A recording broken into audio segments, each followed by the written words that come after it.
Paulo, apóstolo de Jesus Cristo, pela vontade de Deus aos cristãos de Éfeso e aos que creem em Jesus Cristo. A vós, graça e paz da parte de Deus, nosso Pai, e da parte do Senhor Jesus Cristo. Bendito seja Deus, Pai de nosso Senhor Jesus Cristo, que do alto do céu nos abençoou com toda a bênção espiritual em Cristo e nos escolheu nele, antes da criação do mundo, para sermos santos e irrepreensíveis diante de seus olhos. No seu amor nos predestinou para sermos adotados como filhos seus por Jesus Cristo, segundo o beneplácito de sua livre vontade, para fazer resplandecer a sua maravilhosa graça, que nos foi concedida por ele no bem-amado. Nesse Filho, pelo seu sangue, temos a redenção, a remissão dos pecados, segundo as riquezas da sua graça, que derramou profusamente sobre nós em torrentes de sabedoria e de prudência. Ele nos manifestou o misterioso desígnio de sua vontade, que em sua benevolência formara desde sempre, para realizá-lo na plenitude dos tempos, desígnio de reunir em Cristo todas as coisas que estão nos céus e as que estão na terra. Nele é que fomos escolhidos, predestinados, segundo o desígnio daquele que tudo realiza por um ato deliberado de sua vontade, para servirmos à celebração de sua glória. Nós que, desde o começo, voltamos nossas esperanças para Cristo. Nele também vós, depois de terdes ouvido a palavra da verdade, o evangelho de vossa salvação, no qual tendes crido, fostes selados com o Espírito Santo que fora prometido, que é o penhor da nossa herança, enquanto esperamos a completa redenção daqueles que Deus adquiriu para o louvor da sua glória. Por isso também eu, tendo ouvido falar da vossa fé no Senhor Jesus e do amor para com todos os cristãos, não cesso de dar graças a Deus por vós, lembrando-me de vós nas minhas orações. Rogo ao Deus de nosso Senhor Jesus Cristo, o Pai da glória, vos dê um espírito de sabedoria que vos revele o conhecimento dele, que ilumine os olhos do vosso coração, para que compreendas a que esperança fostes chamados, quão rica e gloriosa é a herança que ele reserva aos santos, e qual a suprema grandeza de seu poder para conosco, que abraçamos a fé. É o mesmo poder extraordinário que ele manifestou na pessoa de Cristo, ressuscitando dos mortos e fazendo-o sentar à sua direita no céu, acima de todo o principado, potestade, virtude, dominação e de todo nome que possa haver neste mundo como no futuro. E sujeitou a seus pés todas as coisas e o constitui o chefe supremo da igreja, que é o seu corpo, o receptáculo daquele que enche todas as coisas sob todos os aspectos. E vós, outros estáveis mortos por vossas faltas pelos pecados, que cometestes outrora, seguindo o modo de viver deste mundo, do príncipe das potestades do ar, do espírito que agora atua nos rebeldes. Também todos nós éramos deste número, quando outrora vivíamos nos desejos carnais, fazendo a vontade da carne e da concupiscência. Éramos como os outros, por natureza, verdadeiros objetos da ira divina.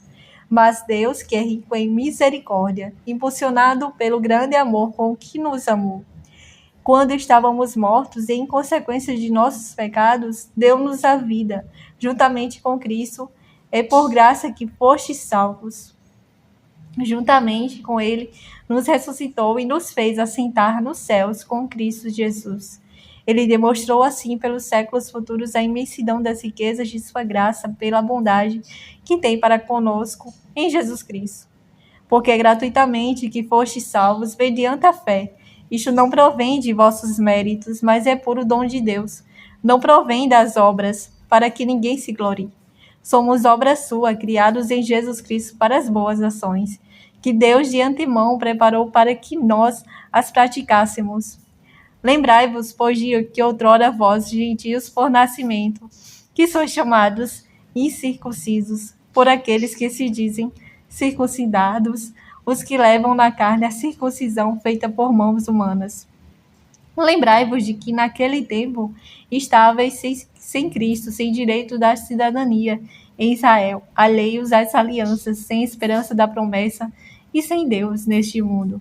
Agora, porém, graças a Jesus Cristo, Vós que antes estáveis longe, vos tornastes presentes pelo sangue de Cristo, porque é Ele a nossa paz, Ele que de dois povos fez um só, destruindo o muro de inimizade que os separava, abolindo na própria carne a lei, os preceitos e as prescrições. Desse modo, ele queria fazer em si mesmo dos dois povos uma única humanidade nova pelo restabelecimento da paz e reconciliá-los, ambos com Deus, reunidos no só corpo pela virtude da cruz, aniquilando nela a inimizade. Veio para anunciar a paz a vós que estáveis longe e a paz também àqueles que estavam perto.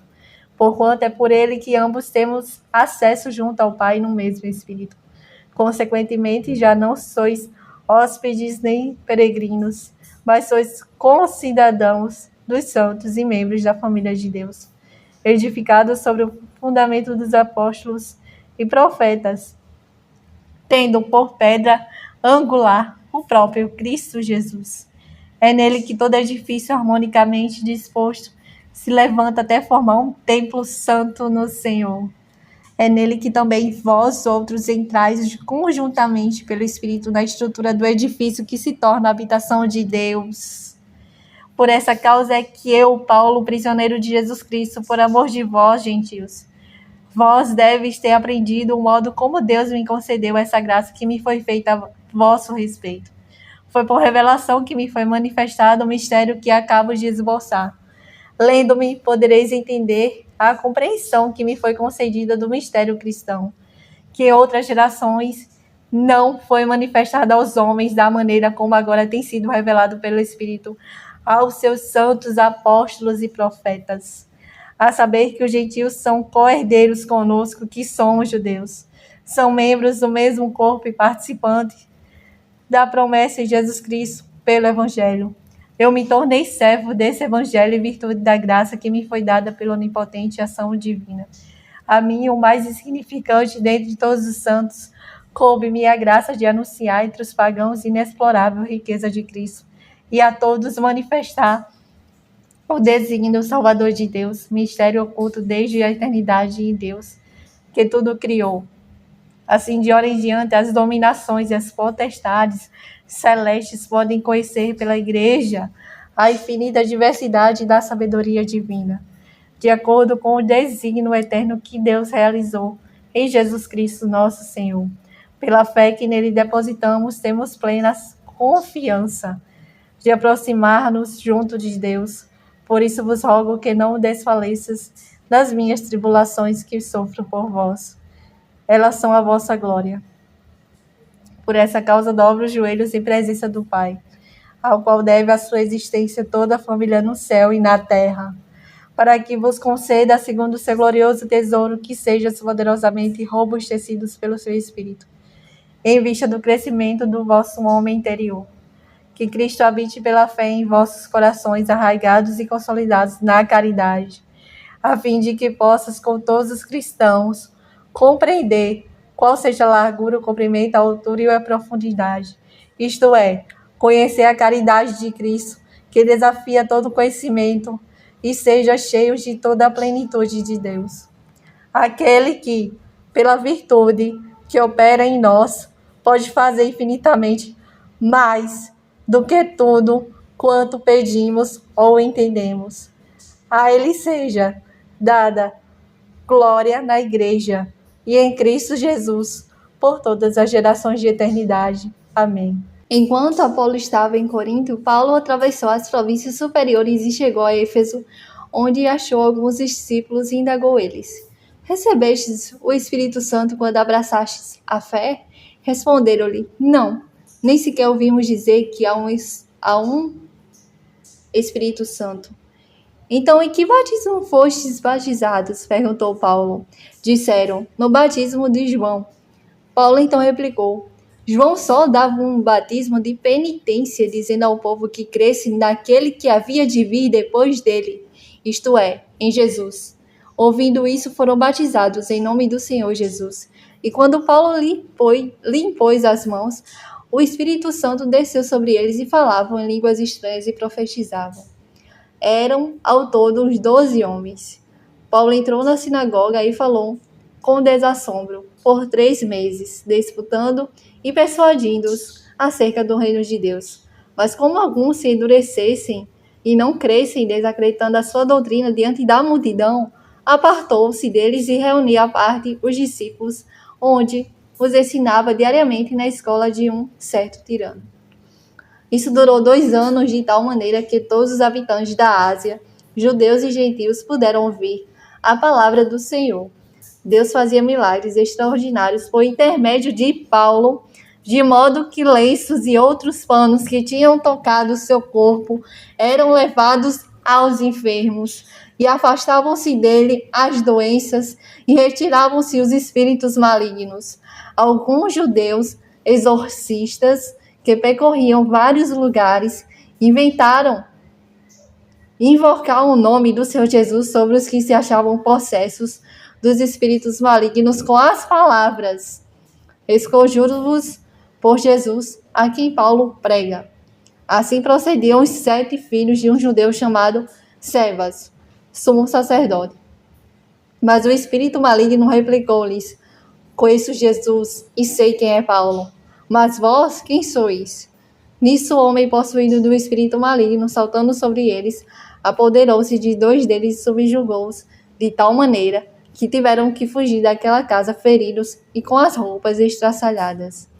Esse caso tornou-se em breve conhecido de todos os judeus e gregos de Éfeso, e encheu-os de temor e engrandeceram o nome do Senhor Jesus Cristo. Muitos dos que haviam acreditado vinham confessar e declarar as suas obras. Muitos também, que tinham exercido artes mágicas, ajuntaram seus livros e queimaram-os diante de todos. Calculou-se o seu valor e achou-se que montava a 50.000 moedas de prata. Foi assim que o poder do Senhor fez crescer a palavra e a tornou sempre mais eficaz.